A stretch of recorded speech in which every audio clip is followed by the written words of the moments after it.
चाहे बात आज की हो या 100 साल पहले की। राज उसी का होता है जिसका दबदबा और भोकाल कोने कोने में होता है। और ऐसा ही कुछ दबदबा इंग्लैंड के बर्मिंघम में एक वक्त पर पीकी ब्लाइंडर्स का भी था, जिसे और भी धांसू तरीके से दिखाया BBC और नेटफ्लिक्स की द पीकी ब्लाइंडर्स सीरीज ने। और 2013 में पहली बार रिलीज होने के बाद से ही इसने अपना एक बहुत बड़ा फैन बेस दुनिया भर में इकट्ठा कर लिया है। और हमारे सब्सक्राइबर्स जिन्होंने इस सीरीज के लिए हमें बार बार कमेंट किया है, इस सीरीज के बारे में सर्टेनली बहुत कुछ और जानना चाहते हैं। सबसे पहले आप सबका बहुत बहुत शुक्रिया इस वीडियो टॉपिक को हमें सजेस्ट करने के लिए। ऐसे ही ऑसम टॉपिक को सजेस्ट करते रहिए और हम वीडियो लाते रहेंगे। तो चलिए इसी नोट पर जानते हैं 15 अमेजिंग, माइंड ब्लोइंग और awesome the Peaky blinders series facts, वो भी भारी भरकम स्पॉयलर्स के साथ, क्योंकि आज की वीडियो में आपको पता चलने वाला है रियल पीकी ब्लाइंडर्स के बारे में। जानेंगे कि सिलियन मर्फी ने अपने रोल को प्ले करने के लिए कितने हजार सिगरेट्स फूंके। इसके अलावा जेसन स्टेथम थॉमस का रोल आखिर क्यों नहीं प्ले कर पाए। कौन कौन से सेलिब्रिटीज इस शो के बहुत बड़े फैन हैं। जानेंगे इस सीरीज से जुड़े हुए वीडियो गेम्स के बारे में। और फाइनली जानेंगे रियल पीकी ब्लाइंडर्स और शो के पीकी ब्लाइंडर्स के कई सारे डिफरेंसेस के बारे में। ये और बहुत कुछ आपका इस वीडियो में इंतजार कर रहे हैं, तो देर किस बात की। हे गाइस, मेरा नाम है पंकज सागर और आपका स्वागत है गेमों को हिंदी के एक और फ्रेश वीडियो में। Now without wasting any more time, let's get started.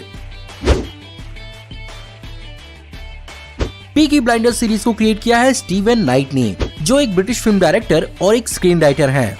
यही इस सीरीज के क्रिएटर हैं जिन्होंने इस सीरीज की कहानी को लिखा है। और इस सीरीज की कहानी को लिखने के लिए वो अपने एल्डर्स से इंस्पायर्ड हुए थे, जहां पर उनके ग्रैंड पेरेंट्स और पिता बचपन में उन्हें बर्मिंघम की लेट 19th सेंचुरी के क्रिमिनल ग्रुप पीकी ब्लाइंडर्स के बारे में बताया करते थे। और ये सीरीज उसी क्रिमिनल ग्रुप की एक इमेजिनेटिव अडॉप्टेशन है, जिसके कारण इस सीरीज की शेल्बी फैमिली, जिसके इर्द गिर्द पूरी सीरीज की कहानी घूमती है, वो फिक्शनल है, जिसे स्टीवन नाइट ने अपने अंकल्स द शेल्डन्स पर मॉडल किया था। अब अगर सीरीज के अंदर दिखाई हुई पीकी ब्लाइंडर्स की कहानी फिक्शनल है, तो असली पीकी ब्लाइंडर्स आखिर थे कौन? वेल, असली पीकी ब्लाइंडर्स की कहानी शुरू होती है बर्मिंघम इंग्लैंड में 19वीं शताब्दी के बिल्कुल एंड से। इस ग्रुप का हिस्सा मोस्टली यंग बॉयज ही हुआ करते थे, जिनकी उम्र 13 साल से लेकर 19 साल तक हुआ करती थी, जो एक लोअर मिडिल क्लास फैमिली से बिलोंग करते थे। और इनमें से ज्यादातर आयरिश ट्रैवलर्स के डिसेंडेंट हुआ करते थे, जिन्हें पिकी कहा जाता था। और बेसिकली ये छोटी मोटी डकैतियां, चोरी और इलीगल जुए का धंधा करते थे। इनका नाम सबके सामने तब आया जब इन्होंने बर्मिंघम के पुराने गैंग मेंबर्स द स्लॉगर्स को हराया, जहां पर इनका नाम इनके निकनेम पिकी और इनके लेविश पहनावे, जिसे उस समय इंग्लैंड का लोअर मिडिल क्लास ब्लाइंडर्स कहता था, इस कारण पड़ा। और कैप के अंदर रेजर ब्लेड छुपाने वाली बात अभी तक प्रूफ नहीं हुई है। अगर सब कुछ पुराने प्लान्स के हिसाब से होता, तो इस सीरीज के बैड एस लीड यानी थॉमस शेल्बी का रोल जेसन स्टेथम प्ले करते हुए दिखते, क्योंकि इस सीरीज के क्रिएटर स्टीवन नाइट इस रोल के लिए सिलियन मर्फी, जो इस रोल को प्ले करते हैं, उनके साथ साथ जेसन स्टेथम के साथ भी मुलाकात की थी, जहां पर उन्होंने इस सीरीज के लिए जेसन स्टेथम को चुनने का पूरा मन बना लिया था। लेकिन बाद में सिलियन मर्फी ने स्टीवन नाइट को ये बात समझाई कि जेसन स्टेथम एक मूवी स्टार है और मैं एक एक्टर हूँ, और यहीं से उन्होंने अपना पूरा प्लान ही बदल दिया। इस सीरीज के अंदर थॉमस शेल्बी के धुआंधार परफॉर्मेंस के लिए सिलियन मर्फी को बहुत ज्यादा धुआं भी उड़ाना पड़ा, क्योंकि सीजन 2 तक सिलियन मर्फी ने इस सीरीज के लिए तकरीबन 3000 तक सिगरेट स्मोक किए हैं। और अगर सीजन 5 तक की बात की जाए तो ये एस्टिमेशन 6000 तक जा सकता है। वेल, अगर आपको भी सिलियन मर्फी के हेल्थ की चिंता हो रही है, तो आपको यहाँ पर घबराने की जरूरत नहीं है।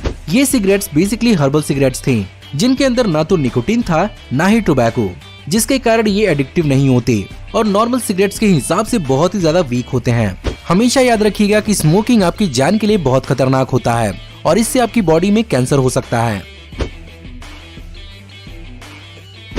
इस सीरीज की प्रोडक्शन क्वालिटी इतनी ज्यादा लाजवाब है कि इस सीरीज में दिखाए लोकेशंस और सेट्स को देखकर ऐसा ही लगता है कि हम शुरुआती 1920 के जमाने के टाइम पीरियड में ही टेलीपोर्ट हो चुके हैं। वेल, यही चीज शो के क्रिएटर्स के लिए एक बहुत बड़ा चैलेंज था, जहां पर इसकी कहानी 1920 के बर्मिंघम में तो सेट है, पर इसकी शूटिंग उस हर जगह पर की गई है जहां पर 1920 के जमाने की बिल्डिंग्स और लोकेशंस अब भी वैसे ही मौजूद हैं। यही कारण है कि इसे बर्मिंघम के कुछ हिस्सों के साथ साथ लिवरपूल और मैरीसाइड के कुछ हिस्सों में भी शूट किया गया है, जहां पर पुराने बिल्डिंग्स और रिमेन्स अब भी मौजूद हैं। प्रोडक्शन डिजाइन और सेट लोकेशंस के साथ साथ इस सीरीज के अंदर एक्सेंट्स का भी अपना एक बहुत बड़ा रोल रहा है, जिसे इनिशियली क्रैक करना कास्ट के लिए एक बहुत बड़ा चैलेंज था। यही कारण है कि सैम नील, जिन्होंने बेलफास्ट डिटेक्टिव, चेस्टर कैम्पबेल का रोल प्ले किया है, उनके लिए आयरिश एक्सेंट बहुत मुश्किल था। बावजूद इसके कि वो आयरलैंड में ही पैदा हुए थे, लेकिन उनका पूरा का पूरा बचपन न्यूजीलैंड में बीता था, जहाँ पर उनकी एक्सेंट ही बदल गई। इसीलिए आयरिश एक्सेंट के लिए उनके दोस्त लियम नेसन और जेम्स नेस्बिट ने उनकी हेल्प की, जो बेसिकली आयरिश एक्टर्स हैं। वहीं पर हेलेन मैककॉरी, जिन्होंने पॉली का रोल प्ले किया है, बर्मिंघम एक्सेंट सीखने के लिए उन्होंने म्यूजिशियन ऑजी ऑसबॉर्न के कई सारे इंटरव्यू देखे। वहीं दूसरी ओर सिलियन मर्फी अपने एक्सेंट को सीखने के लिए रियल गैरिसन पब में भी गए। इन सारे के सारे तामझाम के बावजूद भी कई सारे लोगों को इस सीरीज के एक्सेंट्स इनएक्यूरेट लगते हैं। इस सीरीज के अंदर पॉली के बेटे माइकल ग्रे का रोल निभाने वाले फिन कोल और आर्थर और टॉमी के छोटे भाई जॉन शेल्बी का रोल निभाने वाले जो कोल असल में सगे भाई हैं, जहां पर जो ने अपने भाई फिन को इस सीरीज में माइकल के रोल के बारे में बताया था, जिसे पहले तो फिन प्ले नहीं करना चाहते थे और वो अपनी कॉलेज की पढ़ाई पर ध्यान दे रहे थे। लेकिन हफ्ते भर बाद उन्होंने इसकी स्क्रिप्ट पढ़ी और कॉलेज में थोड़ी बोरियत के चलते उन्होंने अपने भाई से इस रोल के बारे में और पूछा, जहां पर उन्हें पता चला कि इस रोल के लिए बर्मिंघम में ऑडिशन होने वाली है और ट्रेन के पैसे न होने की वजह से फिन ने अपने ऑडिशन टेप को बनाकर अपने भाई जो को भेजा, जहां पर जो ने इस टेप को इस शो के कास्टिंग डायरेक्टर्स को भिजवाया, जहां पर फाइनली जो के कुछ मीटिंग्स के बाद फिन को इस रोल के लिए फाइनल कर लिया गया। शायद आप नहीं जानते होंगे, पर इस सीरीज की मेजॉरिटी शूटिंग क्रोनोलॉजिकल ऑर्डर में नहीं हुई है और सीजन 3 में तो चीजें बहुत ही ज्यादा हद के बाहर चली गई थी, जहां पर सुबह में एपिसोड 4 की शूटिंग हुआ करती थी और दोपहर में फिनाले एपिसोड की शूटिंग, जिसने टॉमी का रोल निभा रहे सिलियन मर्फी का दिमाग बहुत ही ज्यादा खराब कर दिया और उन्होंने इस शो के क्रिएटर्स से इसकी स्क्रिप्ट का एक पूरा का पूरा मैप बनवाया, जिसे उन्होंने अपनी वैनिटी वैन के अंदर चिपकवाया और तब जाकर उन्हें पता चल पाया कि उनके कैरेक्टर थॉमस की कहानी रशियंस के साथ आखिर कहां पर चल रही है। आप और हम जैसे मामूली इंसान तो इस सीरीज के बहुत बड़े फैन हैं ही, पर इस सीरीज के बहुत सारे सेलिब्रिटी फैंस भी हैं, जिसका हिस्सा फेमस ब्रिटिश म्यूजिशियन डेविड बोवी भी थे और वो इस सीरीज के इतने बड़े फैन थे कि उन्होंने अपने अनरिलीज्ड एल्बम ब्लैक स्टार को सीजन 3 में यूज करने का परमिशन दे दिया और तभी जाकर इस एल्बम के बारे में लोगों को पता चल पाया। वहीं दूसरी ओर अमेरिकन रैपर स्नूप डॉग भी इस सीरीज के बहुत बड़े फैन हैं और तो और अपने फैंडम का सबूत देते हुए उन्होंने पीकी ब्लाइंडर्स के ऑफिशियल साउंड ट्रैक का रैप कवर भी बनाया, जो कि बहुत औसम है। इसके अलावा American actor Samuel L Jackson और ब्रैड पिट इस सीरीज के बहुत बड़े फैन हैं और इस सीरीज में काम करने के लिए स्टीवन नाइट से कई बार बात कर चुके हैं। अब जैसा कि हर फेमस चीज के साथ होता है, इस सीरीज के साथ भी वैसा ही हुआ। कई सारे लोगों ने अपने बच्चों के नाम इस सीरीज के कैरेक्टर्स के नाम के ऊपर रखा, जहां पर इंग्लैंड के ऑफिस ऑफ नेशनल स्टैटिस्टिक्स के हिसाब से पीकी ब्लाइंडर्स का यूके पर कल्चरली बहुत बड़ा इफेक्ट पड़ा है, जिसका सबूत यही है कि इस शो के कैरेक्टर आर्थर के नाम पर कई लोगों ने अपने बच्चों के नाम रखे और आर्थर 1920 के बाद ही इंग्लैंड में 2018 में सबसे ज्यादा रखे जाने वाला नाम बन गया। वहीं पर कई लोगों ने अपनी लड़कियों का नाम ईडा रखा, जिसके कारण ये नाम टॉप 100 गर्ल्स नेम में भी आ गया।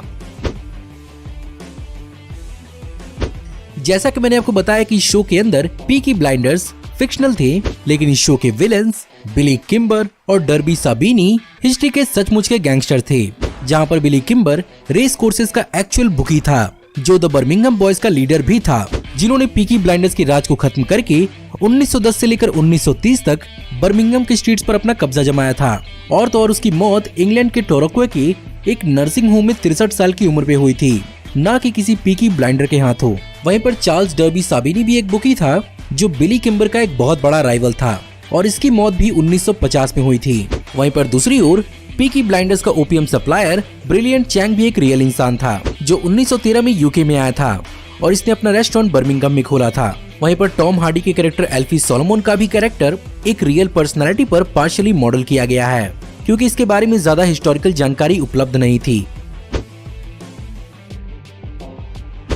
अब भाई जब आप इतने सारे डिफरेंसेस जान चुके हैं, तो चलिए थोड़े और डिफरेंसेस जान ही लेते हैं। तो सबसे पहले पीकी ब्लाइंडर्स का शो के अंदर दिखाया हुआ टाइम पीरियड हिस्टोरिकली इनएक्यूरेट है, जहां पर पीकी ब्लाइंडर्स की शुरुआत 1890 में हुई थी और उनका अंत 1920 आते आते हो गया। वहीं पर सीरीज के अंदर इसकी शुरुआत को 1920 के वर्ल्ड वॉर 1 के खत्म होने के बाद दिखाया गया है। वहीं पर दूसरी ओर जितना बड़ा और जितना इन्फ्लुएंशियल पीकी ब्लाइंडर्स को सीरीज के अंदर दिखाया गया है, असल में पीकी ब्लाइंडर्स की पहुंच इतनी बड़ी नहीं थी और वो मामूली सा एक चोर उचक्कों का ग्रुप था, जिसके कारण उनका और विंस्टन चर्चिल का एक साथ इन्वॉल्व होना शो के लिए बनाया गया है। वहीं पर अगर बात की जाए सबसे आइकॉनिक चीज की यानी पीकी ब्लाइंडर्स के हैट्स की, तो हाँ, पीकी ब्लाइंडर्स हैट्स पहना करते थे, लेकिन इस बात के सबूत नहीं मिले हैं कि वो उनके अंदर रेजर ब्लेड्स छुपाया करते थे, क्योंकि रिमूवेबल रेजर ब्लेड्स पहली बार 1904 में अमेरिका में बनाए गए थे और पॉसिबली उस समय पीकी ब्लाइंडर्स के पास वो नहीं पहुंचा होगा।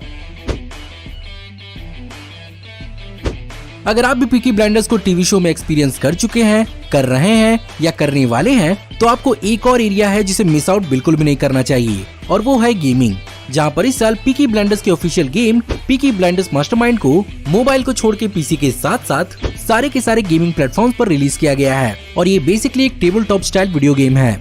वहीं पर दूसरी तरफ इसकी एक और वीडियो गेम पर काम चल रहा है, जो एक VR गेम होने वाली है, जो मोबाइल के साथ साथ हर प्लेटफॉर्म पर रिलीज होगा। और यहाँ पर इस शो के कई सारे iconic characters AI NPC forms में भी दिखने वाले हैं। इस गेम को मेज थ्योरी नाम की कंपनी डेवलप कर रही है और इस गेम का नाम Peaky blinders the Kings ransom होने वाला है। अब देखते हैं कि ये गेम कब तक रिलीज की जा रही है। आप में से बहुत सारे लोग सोच रहे होंगे कि अगला सीजन कब आएगा। वेल, अगले सीजन पर काम तो चालू ही है और कोरोना वायरस पेंडेमिक के चक्कर में चीजें अभी फिलहाल बंद पड़ी हुई हैं।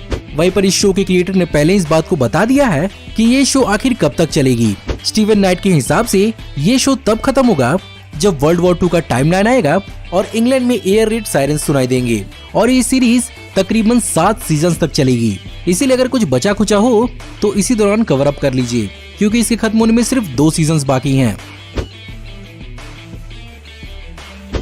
अब चलिए बात करते हैं इस सीरीज के असल अचीवमेंट की। तो आपने इस सीरीज के कल्चरल इम्पैक्ट के बारे में तो जान ही लिया। लोग लिटरली अपने बच्चों के नाम इनके कैरेक्टर्स पर रख रहे हैं, और ये सब कुछ इसलिए हो रहा है क्योंकि इस सीरीज की कहानी, प्रोडक्शन डिजाइन और स्टार कास्ट का परफॉर्मेंस लाजवाब है। यही कारण है कि ये सीरीज कई सारे सिग्निफिकेंट अवार्ड्स के लिए नॉमिनेट भी हो चुकी है और इसे कई सारे अवार्ड मिल भी चुके हैं, जिसमें मोस्ट सिग्निफिकेंटली इसने बेस्ट ड्रामा सीरीज के लिए बाफ्टा अवार्ड जीता है। और तो और एक्टर सिलियन मर्फी और एक्ट्रेस चार्ली मर्फी को best actor and best supporting actress के लिए IFTA अवार्ड्स मिल चुका है। तो गाइस, ये थे 15 अमेजिंग, माइंड ब्लोइंग और awesome the Peaky blinders series facts. इस शो के सारे सीजन्स नेटफ्लिक्स पर फिलहाल सिर्फ और सिर्फ इंग्लिश में ही अवेलेबल हैं। मैं उम्मीद करता हूँ कि आपको मेरी आज की वीडियो बहुत पसंद आई होगी और आपको बहुत कुछ जानने को मिला होगा। और अगर ऐसी बात है तो इस वीडियो को एक लाइक जरूर करिएगा। मुझे कमेंट पे बताइएगा कि आपको इस वीडियो में बताए हुए कौन कौन से फैक्ट जानकर बहुत हैरानी हुई। मुझे real characters, real Peaky blinders और शो और उनके बीच में डिफरेंसेस के बारे में जानकर बहुत हैरानी हुई। वैसे अगर आपको इनके अलावा भी कोई और फैक्ट मालूम है तो मुझे कमेंट में जरूर बताइएगा। और तो और हमारी ऐसी आने वाली ऑसम वीडियोस को देखते रहने के लिए हमारे चैनल को सब्सक्राइब करिए, बेल वाले आइकन को दबाइए और हमारी वीडियोस को बिना मिस के भी एंजॉय करते रहिए। और अगर आप चाहें तो इस वीडियो के लिंक को अपने दोस्तों और ग्रुप्स के बीच में जितना हो सके उतना शेयर करें। एक बात और, आप में से बहुत सारे लोग इस वीडियो में इस्तेमाल किए हुए बैकग्राउंड म्यूजिक के बहुत बड़े फैन हैं, तो मैं उसका भी लिंक नीचे दे दूंगा। ये एक नॉन कॉपीराइटेड म्यूजिक है, इसीलिए अगर आप चाहें तो इस साउंड ट्रैक को आप अपनी भी वीडियो में इस्तेमाल कर सकते हैं। That was all for today. See you in the next video. Till then, take care. Goodbye.